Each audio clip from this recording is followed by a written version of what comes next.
आज मैं तेलंगाना राज्य की द्वितीय भाषा पाठ 8 स्वराज्य की नींव लेकर आई हूँ।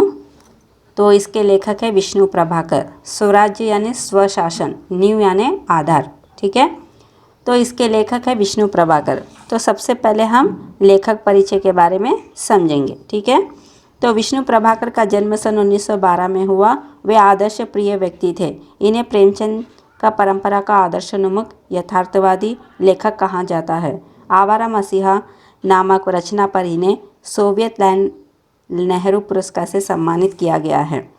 भारत सरकार ने इन्हें पद्म भूषण सम्मान से सम्मानित किया है।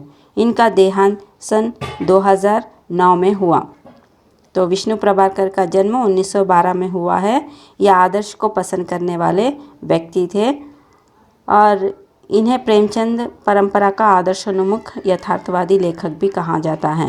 तो प्रेमचंद के रीति रिवाजों का अनुकरण करने वाले विष्णु प्रभाकर आदर्शोन्मुख यथार्थवादी लेखक भी इन्हें कहा जाता है। आवारा मसीहा नामक रचना पर इन्हें सोवियत लैंड नेहरू पुरस्कार से सम्मानित किया गया है। तो जो आवारा मसीहा नामक उन्होंने रचना की है उसके लिए इन्हें सोवियत लैंड नेहरू पुरस्कार से भी सम्मानित किया गया है और भारत सरकार की ओर से भी इन्हें पद्म भूषण सम्मान से सम्मानित किया गया है। इनका देहांत यानी इनकी मृत्यु 2009 में हुई है। अब आगे चलते हैं हम विषय प्रवेश। ठीक है, तो विषय प्रवेश में क्या दिया गया है? खूब लड़ी मर्दानी व तो झांसी वाली रानी थी। सुभद्रा कुमारी चौहान की यह पंक्ति लक्ष्मीबाई की वीरता को प्रकट करती है। लक्ष्मीबाई ने यह सिद्ध कर दिखाया कि अबला हमेशा अबला नहीं रहती, आवश्यकता पड़ने पर वह सबला भी बन सकती है। लक्ष्मीबाई ने सच्चे अर्थों में देश की स्वतंत्रता की नींव रखी थी। प्रस्तुत पाठ में देश के प्रति उनकी कर्मपरायणता के बारे में बताया जा रहा है। तो विषय प्रवेश में क्या दिया गया है? पहली पंक्ति, खूब लड़ी मर्दानी व तो झांसी वाली रानी थी। तो यह पंक्ति सुभद्रा कुमारी चौहान ने लक्ष्मीबाई की वीरता पर यह प्रकट किया है। उन्होंने लक्ष्मीबाई ने यह सिद्ध कर दिखाया कि अबला हमेशा अबला नहीं रहती। तो लक्ष्मीबाई ने यह साबित कर दिखाया कि अबला हमेशा अबला नहीं रहती। मीन्स महिला को कमज़ोर, अबला यानी कमज़ोर समझा जाता है, लेकिन वह कमज़ोर नहीं रहती है। तो यह उन्होंने सिद्ध कर दिखाया है। आवश्यकता पड़ने पर वह सबला भी बन सकती है। ज़रूरत पड़ने पर वह क्या बन सकती है? सबला यानी एक वीर नारी भी बन सकती है। लक्ष्मीबाई ने सच्चे अर्थों में देश की स्वतंत्रता की नींव रखी। तो लक्ष्मीबाई ने सच में ही किसका नींव रखा? इन्होंने स्वतंत्रता यानी आज़ादी की लड़ाई की नींव लक्ष्मीबाई ने ही रखी है। तो प्रस्तुत पाठ में देश के प्रति उनकी कर्मपरायणता के बारे में बताया जा रहा है। तो यहाँ पर जो पाठ हमें दिया गया है तो उसमें देश के प्रति उनका जो कर्मपरायण यानी कर्तव्य था उसके बारे में इस पाठ में बताया गया है। ठीक है, तो आगे हम पाठ में चलते हैं। तो पाठ में सबसे पहले यहाँ पर कुछ पात्र के नाम दिए गए हैं। तो इसमें पात्र के नाम हैं लक्ष्मीबाई, जूही, मुंदर, रघुनाथराव, तात्या, सेनानायक। तो यह एक नाटक है। तो इस नाटक में पात्र के नाम हैं लक्ष्मीबाई, जूही, मुंदर, रघुनाथराव, तात्या, सेनानायक। तो पूरे 6 व्यक्ति है इसमें। तो चलते हैं आगे। रंगमंच पर युद्ध भूमि का दृश्य अंकित किया जा सकता है। कैंप कहीं पास ही लगा हुआ है। महारानी लक्ष्मीबाई के तंबू का एक भाग दिखाई देता है। पर्दा उठने पर महारानी लक्ष्मीबाई अपनी सखी जूही के साथ उत्तेजित अवस्था में मंच पर प्रवेश करती है। दोनों लाल कुर्ती के सैनिकों की वेशभूषा में हैं। तो रंगमंच पर युद्ध भूमि का दृश्य अंकित किया जा सकता है। तो यह नाटक पाठ है। तो मंच पर युद्ध भूमि का दृश्य अंकित किया गया है। तो कहीं दूर पर कैंप कहीं पास ही लगा हुआ है। तो जहाँ पर रंगमंच है उसी के पास ही क्या लगा हुआ है? कैंप। महारानी लक्ष्मीबाई के तंबू का एक भाग दिखाई देता है। तो लक्ष्मीबाई का जो तंबू यानी डेरा है तो उस डेरे का एक भाग दिखाई देता है। पर्दा उठने पर महारानी लक्ष्मीबाई अपनी सखी जूही के साथ उत्तेजित अवस्था में मंच पर प्रवेश करती है। तो जैसे ही नाटक शुरू होता है तो उस समय पर्दा जैसे ही उठा गया तो महारानी लक्ष्मीबाई अपनी सखी यानी अपनी सहेली के साथ, सहेली का नाम है जूही, तो उसके साथ उत्तेजित अवस्था में, प्रेरित एक्साइटमेंट के साथ उन्होंने मंच पर प्रवेश करती है। दोनों लाल कुर्ती के सैनिकों की वेशभूषा में हैं। तो दोनों की वेशभूषा क्या है? लाल कुर्ती, यानी लाल कुर्ती पहने हुए हैं दोनों भी, और सैनिक की वेशभूषा यानी सैनिक का पहनावा है। ठीक है। लक्ष्मीबाई, मेरे देखते देखते क्या से क्या हो गया जूही। झांसी, कालपी, ग्वालियर कहाँ गए? परंतु मंजिल है कि पास आकर भी हर बार दूर चली जाती है। स्वराज्य को आते हुए देखती हूँ, परंतु दूसरे ही क्षण मार्ग में हिमालय अड़ जाता है। तो लक्ष्मीबाई कहने लगी, मेरे देखते ही देखते क्या से क्या हो गया जूही। तो इनके देखते ही देखते क्या से क्या हो गया, वह अपनी सखी जूही से कहने लगी। झांसी, कालपी, ग्वालियर कहाँ गए? तो कौन कौन से यहाँ पर नाम दिए गए हैं? झांसी, कालपी, ग्वालियर। तो इनके देखते देखते ये कहाँ चले गए, परंतु मंजिल है कि पास आकर भी हर बार दूर चली जाती है। तो वो कहने लगी कि मंजिल जैसे ही उनका लक्ष्य पास आ रहा है, पास आता हुआ दिखाई देता है, बाद में वह दूर चला जा रहा है। स्वराज्य को आते हुए देखती हूँ, परंतु दूसरे ही क्षण मार्ग में हिमालय अड़ जाता है। तो अपने स्वराज्य को आते हुए देखती है, लेकिन दूसरे ही क्षण क्या हो रहा है? दूसरे ही पल मार्ग में हिमालय अड़ जाता है। तो मार्ग में क्या होने लगा? रास्ते में हिमालय अड़ जाता है, यानी हिमालय की तरह एक बड़ी मुसीबत उन्हें दिखाई देती है।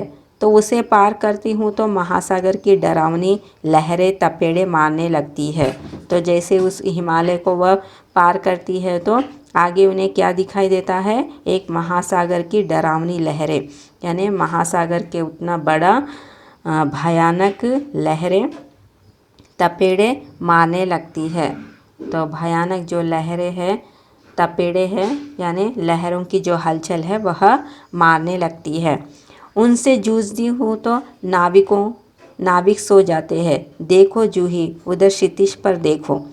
तो जैसे ही उस महासागर को वो पार करती है, जूझती हुई, लड़ती हुई, तो अगले ही क्षण क्या होने लगा? नाविक सो जाता है, यानी नाव चलाने वाला सो जाता है। देखो जूही, उधर क्षितिज पर देखो।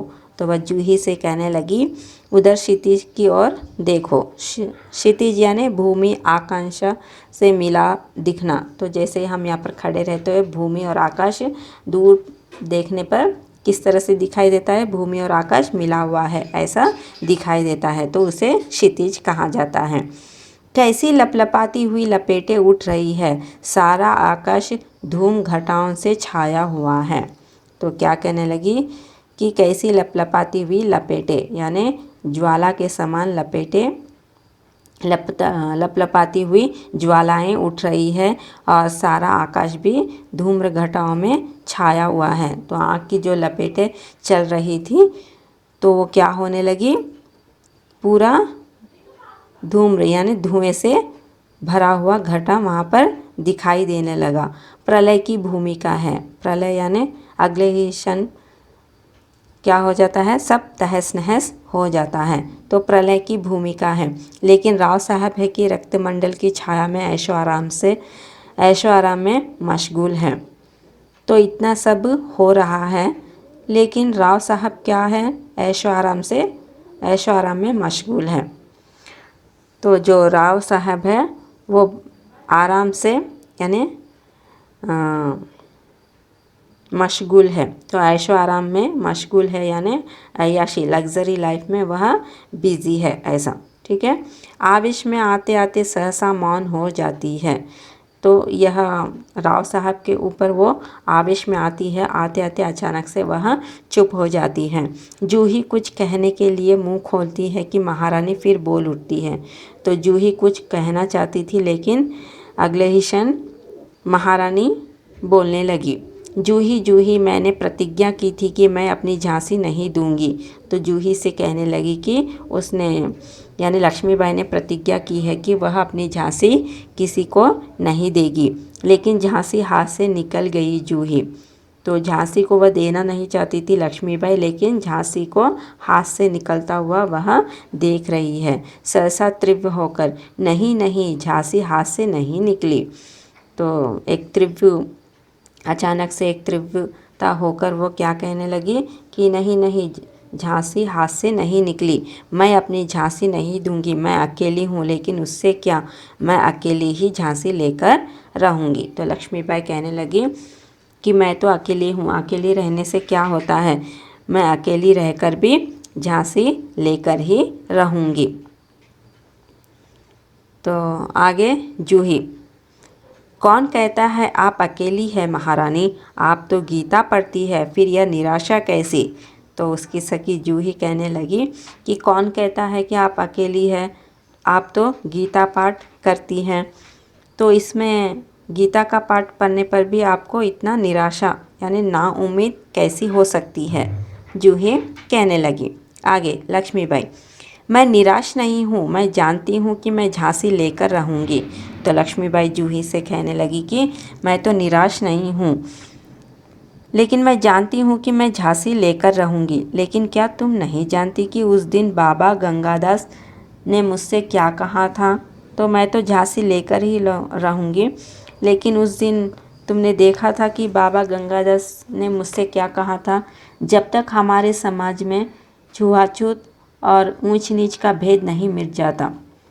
तो बाबा गंगादास ने लक्ष्मीबाई से कहा था कि हमारे जो समाज में अस्पृश्यता, छुआछूत यानी अस्पृश्यता मीन्स ये छोटे जाति के लोगों को किसी से उनको सबसे अलग रखा जाता था, दूर रखा जाता था, तो वैसे लोगों को अस्पृश्यता कहा जाता है।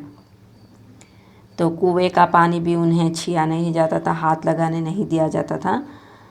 तो ऐसे लोगों को अस्पृश्यता और ऊंच नीच का भेद नहीं मिट जाता। तो हमारे समाज में जो अस्पृश्यता है, जो ऊंच नीच की भावना है, तो ये जो भेदभाव चल रहा है हमारे समाज में, वो नहीं मिट जाता जब तक हम विलास प्रियता को छोड़कर जनसेवक नहीं बन जाते, तब तक स्वराज्य नहीं मिल सकता।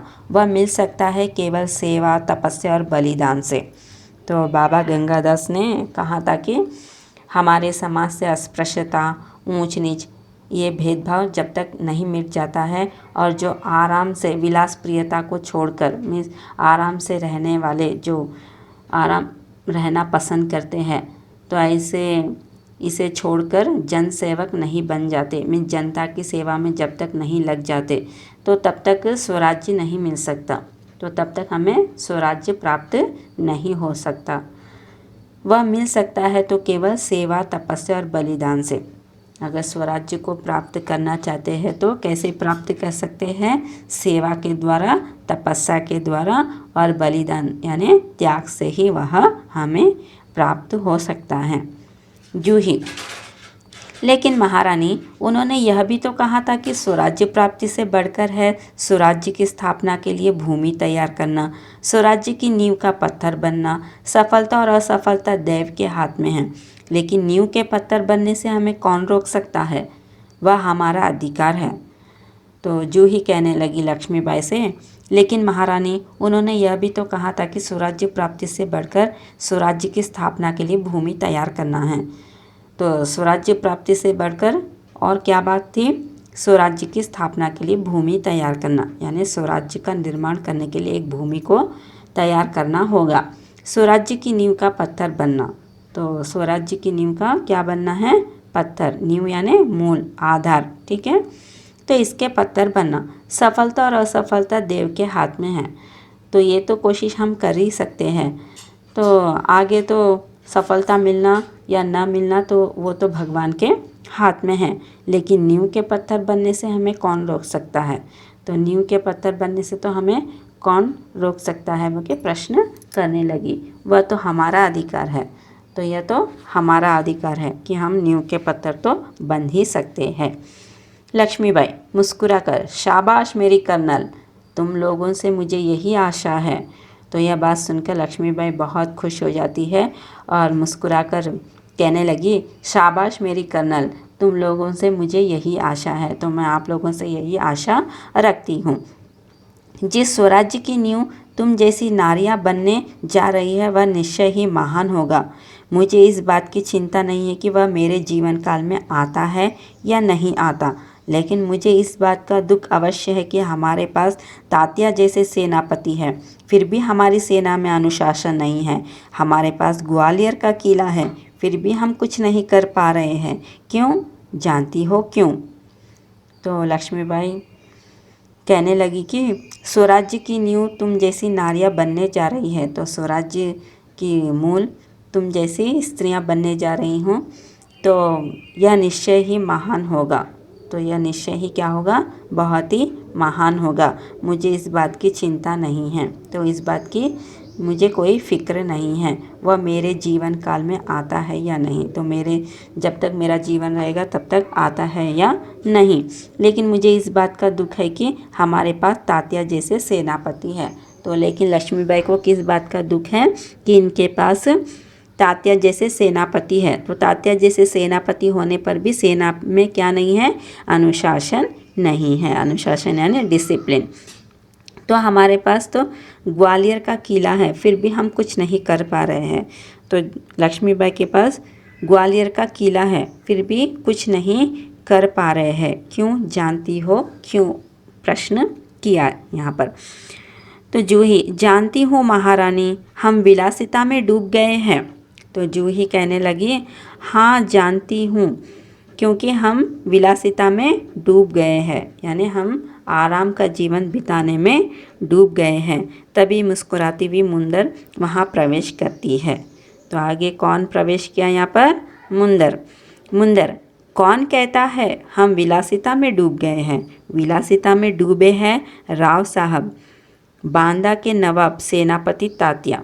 तो उतने में मुंदर आकर कहने लगी कि प्रवेश कर कर कि कौन कहता है कि हम सुख आराम में डूब गए हैं? तो सुख आराम में तो डूबे हुए कौन हैं? राव साहब और बांदा के नवाब और सेनापति तात्या। तो ये लोग तो सुख आराम के जीवन में डूबे हुए हैं। जूही सहसा, नहीं मुंदर, सेनापति नहीं। तो मुंदर की बात पर जूही कहने लगी, नहीं सेनापति नहीं। मुंदर मुस्कुराती है, ओहो समझी, तुम तो उनका पक्ष लोगी ही। तो मुंदर हंसते हुए कहने लगी, ओहो समझी, तुम तो उनका पक्ष लोगी, मीन्स उनका साइड लेगी वो। जूही दृढ़ स्वर में, मैं उसका पक्ष नहीं लेती, लेकिन जो तथ्य है उसको तो छिपाना भी नहीं जा सकता।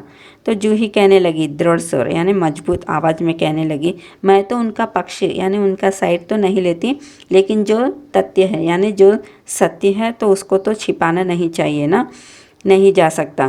तो सरदार तात्या राव साहब को अपने तन मन का स्वामी मानते हैं। तो सरदार तात्या और राव साहब को अपने क्या मानते हैं? तन मन का स्वामी मानते हैं मुंदर, और तुम उनको अपना स्वामी मानती हो। तो मुंदर कहने लगी जूही को, तो तुम भी तो उन्हें अपना स्वामी मानती हो।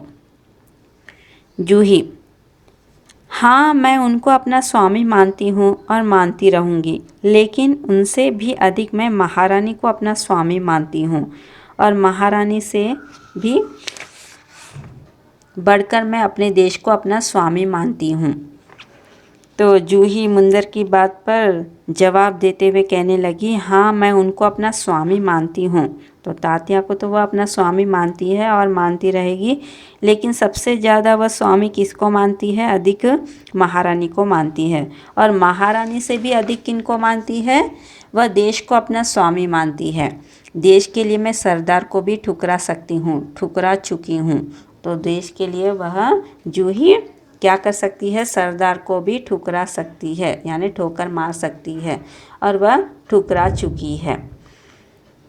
मुंदर सकपका कर, जूही तू तो नाराज़ हो गई, मेरा यह मतलब नहीं था, मैं तो केवल इतना ही कहना चाहती थी कि मैं जब तूने उन्हें अपना स्वामी मान लिया है तो तू तो उन्हें रोकती क्यों नहीं। तो मुंदर सकपका कर यानी आश्चर्य होकर कहने लगी जूही से, तू तो नाराज़ हो गई, तो तू तो मेरी बात पर नाराज़ हो गई, मेरा यह मतलब नहीं था। तो इसका मुंदर कहने लगी कि मेरा यह मतलब नहीं है, तो मैं तो केवल इतना ही कहना चाहती थी कि तू उन्हें अपना स्वामी मान लेती है तो तू तो उन्हें रोक ही सकती है ना। ओके, मुंदर कहने लगी। लक्ष्मीबाई, जूही ने उन्हें रोका है मुंदर, मैं जानती हूँ। तो इस पर लक्ष्मीबाई कहने लगी कि जूही ने उन्हें रोका है, मैं जानती हूँ। जब राव साहब के कहने पर तात्या इन्हें नाचने के लिए बुलाने को आए थे तो इसने उनको बुरी तरह धुतकार दिया था। तो लक्ष्मीबाई कहने लगी कि जब राव साहब कहने पर तात्या इन्हें नाचने के लिए बुलाने को आए, तो राव साहब के कहने पर तो तात्या क्या करते हैं, जूही को बुलाने के लिए आते हैं नाचने के लिए। तो तब जूही क्या करती है, बुरी तरह से धुतकार दिया, तो बुरी तरह से नाचने के लिए वह मना कर देती है, धुतकार देती है। जूही, हाँ रानी, मैं स्वराज्य के लिए नाच सकती हूँ, बराबर नाचती रही हूँ, परंतु विलासिता में डूबने के लिए अपनी कला को किसी के गले की फांसी नहीं बना सकती हूँ। जो मुझको ऐसा करने के लिए कहते हैं उनको मैं ठोकर ही मार सकती हूँ। तो जूही कहने लगी लक्ष्मीबाई के बात पर, हाँ रानी, मैं स्वराज्य के लिए नाच सकती हूँ, तो अपने स्वशासन के लिए, स्वराज्य के लिए तो नाच सकती हूँ और बराबर नाचती रहूँगी, परंतु जो विलासिता यानी सुख आराम में डूबने वाले लोग हैं उनके सामने मैं अपने कला को किसी के गले की फांसी नहीं बना सकती। तो जो मुझको ऐसा करने के लिए कहते हैं तो उनको मैं ठोकर ही मार सकती हूँ। तो अपने विलासिता सुख आराम के जीवन के लिए जो मुझे कला का प्रदर्शन करने के लिए कहते हैं तो मैं तो वैसे लोगों को ठोकर ही मार सकती हूँ, जूही ने कहा। लक्ष्मीबाई दीर्घ निश्वास लेकर, ठोकर ही तो नहीं मार सकती जूही, यही दर्द तो हमें कचोट रहा है। अगर ठोकर मारकर हम उनकी मदहोशी दूर कर सकते तो बात ही क्या थी। तो लक्ष्मीबाई एक दीर्घ श्वास लेते हुए, निश्वास लेकर में बिना, तो लक्ष्मीबाई एक लंबी श्वास को लेकर कहने लगी, ठोकर ही तो नहीं मार सकती जूही, तो तुम ठोकर ही नहीं मार सकती हो, यही दर्द तो हमें कचोट रहा है, तो यह दर्द हमारे मन को दुखित कर रहा है। अगर ठोकर मारकर हम उनकी मदहोशी दूर कर सकते तो बात ही क्या थी। तो लक्ष्मीबाई कहने लगी, अगर ठोकर मारकर हम उनकी मदहोशी दूर कर सकते तो बात ही क्या थी। मदहोशी यानी उन्मत्त, जो विलासिता में उन्मत्त हुए हैं, तो वैसे लोगों को दूर कर सकते तो बात ही क्या थी, बोके लक्ष्मीबाई कहने लगी। जूही, बाई साहब, मैं औरों की बात नहीं जानती, मुझे आज्ञा दीजिए, मैं ठोकर मारने को तैयार हूँ। तो जूही कहने लगी लक्ष्मीबाई से, बाई साहब कहकर, मैं औरों की बात नहीं जानती, तो मैं दूसरों की तो बात नहीं जानती, लेकिन मुझे आप आज्ञा दीजिए तो मैं ठोकर मारने के लिए तैयार हूँ, कहकर जूही ने कहा। मुंदर, और मैं भी तैयार हूँ बाई साहब, चलो हम सब चलकर उनकी नींद हराम कर दे। तो मुंदर भी कहने लगी, हाँ बाई साहब, मैं भी तैयार हूँ, चलो हम सब लोग मिलकर उनकी नींद क्या कर देंगे, हराम कर देंगे, निषेधित कर दे।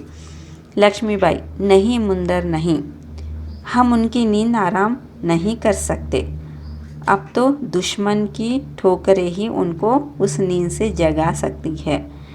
तो जूही और मुंदर की बात सुनकर लक्ष्मीबाई कहने लगी, नहीं मुंदर नहीं, तो हम उनकी नींद तो हराम नहीं कर सकते, निषेधित नहीं कर सकते, जब तक दुश्मन उन्हें ठोकर नहीं मारकर उनकी नींद को जगा नहीं सकते। जूही, दुश्मन की ठोकर, यह आप क्या कह रही है? तो इस बात पर जूही कहने लगी, दुश्मन की ठोकर, आप यह क्या कह रही है लक्ष्मीबाई?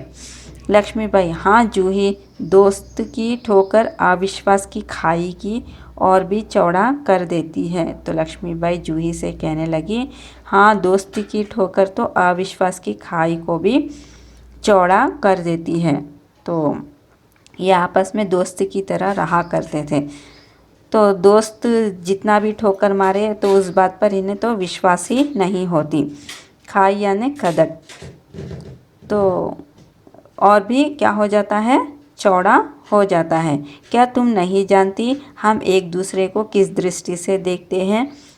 तो लक्ष्मीबाई कहने लगी जूही से, क्या तुम यह नहीं जानती कि हम एक दूसरे से किस नज़र से देखते हैं? क्या ऐसी स्थिति में मेरे कुछ कहने से शंकाओं की घटा और भी गहरा नहीं उठेगी?